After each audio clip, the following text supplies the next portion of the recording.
حضور علیہ السلام کی محبت سے معاشرے کے دکھ جو ہیں وہ سمیٹے جا سکتے ہیں۔ آقا کریم علیہ السلام نے محبت سے ہی معاشرت کو جو ہے وہ اپنے قریب کیا اور لوگ ایمان کی دولت سے مالا مال ہو گئے۔ وہ ایک بچہ آیا نا اپنی ماں کے لیے لباس لینے کے لیے، اور پہلے وہ گیا اپنے چچا کے پاس، اس کی ماں بیوہ تھی اور اس کا لباس پھٹ گیا تھا، اور وہ اپنے چچا کے پاس گیا تو اس نے دتکار دیا۔ ماں نے اس کو روکا تھا بیٹا نہ جانا، لیکن اس نے کہا کہ تیرے بدن کے اوپر جو لباس ہے وہ بھی پھٹ گیا اور جگہ جگہ سے جسم جھلک رہا ہے، تو میں اپنے چچا سے آپ کے لیے لباس لے کے آتا ہوں۔ پھر جو رویہ اس نے اختیار کیا تو واپس روتا ہوا آ رہا تھا، تو کسی نے راستے نے پوچھا کہ کیا ماجرا ہوا؟ اس نے کہا چچا کے پاس گیا تھا ماں کے لیے لباس لینے، اس نے تو لا کے بھیج دیا۔ اللہ اکبر۔ تو اس نے کہا کہ جا سین حرم میں محمد نام کا ایک شخص بیٹھا ہوا ہے، اگر تو اپنا دکھڑا اس کے سامنے پیش کرے تو وہ امید ہے تمہیں رد نہیں کریں گے، لیکن سن لے ان کا دین کوئی اور ہے۔ اللہ اکبر۔ اپنے ماں کے پاس آیا تو ماں کو کہا کہ چچا نے تو لا کے بھیج دیا، لیکن آپ کی حالت مجھ سے دیکھی نہیں جا رہی۔ بچہ ابھی شعور کی منزلوں میں قدم رکھ رہا تھا، پہلے بہت چھوٹا تھا، اب اس کے اندر ایک جذبات تھے بچے کے اندر۔ تو ماں نے کہا کہ بیٹا نہیں، ان کے پاس نہیں جانا، سنا ہے کہ جو ان سے ملے دین دھرم چھین لیتے ہیں اس کا۔ اللہ اکبر۔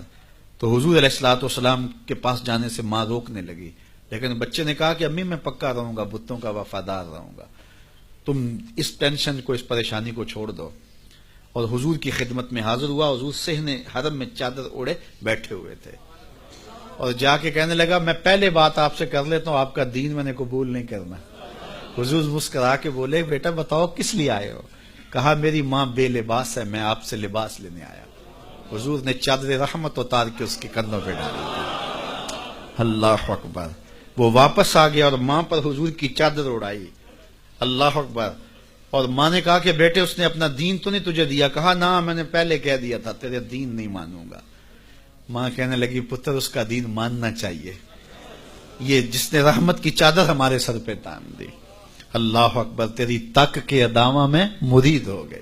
اس بوڑھی عورت کا قصہ بھی آپ نہیں بھول سکتے، جو گھر کا سامان باندھ کے اپنے دروازے پہ بیٹھی ہوئی تھی، اور اس نے سنا تھا مکے میں ایک جادوگر آیا ہے جسے ملتا ہے اس کا دین چھین لیتا ہے، کہیں ایسا نہ ہو کہ کہیں اس سے ملاقات ہو جائے اور وہ دین ہی میرا چھین لے، مجھے شہر چھوڑ دینا چاہیے۔ گھر کے تھڑے کے اوپر سامان باندھ کے بیٹھی ہے۔ حضور بھی گزرے تو اس نے دیکھا تو کہا بھتیجے یہ سامان میرے سر پہ رکھ دے۔ حضور نے سامان اٹھایا، دیکھا تو بوجھل تھا، وزنی تھا، اور بڑھیا کو دیکھا تو کمزور تھی، تو کہا کہ بڑھیا اگر چاہو تو جہاں چاہتی ہو میں خود نہ چھوڑا۔ اس نے کہا اس سے بڑی مہربانی کیا ہوگی؟ حضور نے سامان اٹھایا ہوا ہے اور بڑھیا سے باتیں بھی کرتے جا رہے ہیں۔ تو بڑھیا کو کہا کیوں جا رہی ہے؟ اس نے کہا کہ سنا ہے یہاں ایک جادوگر ہے جو لوگوں کا دھرم لوٹ لیتا ہے، لوگوں کا دین لوٹ لیتا ہے۔ میں نے ساری زندگی بتوں سے وفا کی ہے، میرے آباء و اجداد نے بتوں سے وفا کی ہے، میں چاہتی ہوں دین اجداد ہاتھ سے چھوٹ نہ جائیں، آخر اس شہر میں رہتی ہوں کہیں مل نہ جائے۔ خیر حضور نے کچھ نہیں کہا، اس کا سامان نہیں پھینک دیا کہ ٹھیک ہے تم پھر جاؤ۔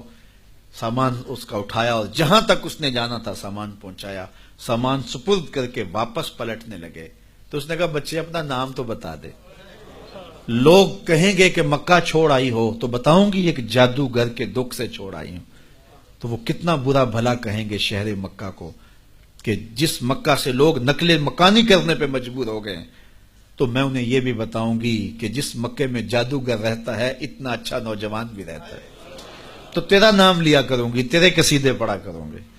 تو حضور علیہ السلام مسکرا پڑے، کہا بڑھیا جس جادوگر سے بھاگ کے آئی ہے وہ تیرے سامنے کر رہا ہے۔ اس نے کہا سچ سے آپ ہی محمد ہیں؟ حضور نے فرمایا نام میرا یہی ہے۔ تو اس نے کہا پھر آپ کا جادو میرے پہ چل گیا ہے۔ اللہ اکبر۔ تیری تک کے ادامہ میں مرید ہو گئی۔ لوگوں کی خدمت کریں، بوڑھوں کے کام آئیں، دکھیوں کے کام آئیں، مصیبت زدہ کے کام آئیں۔ حضور یتیم ہو کے یتیم پرور تھے، لاچاروں کی مدد کرتے، لوگوں کے گھروں میں پانی بھر کے دے دیتے، اور دکھیوں کے کام آ جاتے اور مصیبت زدوں کے کام آ جاتے۔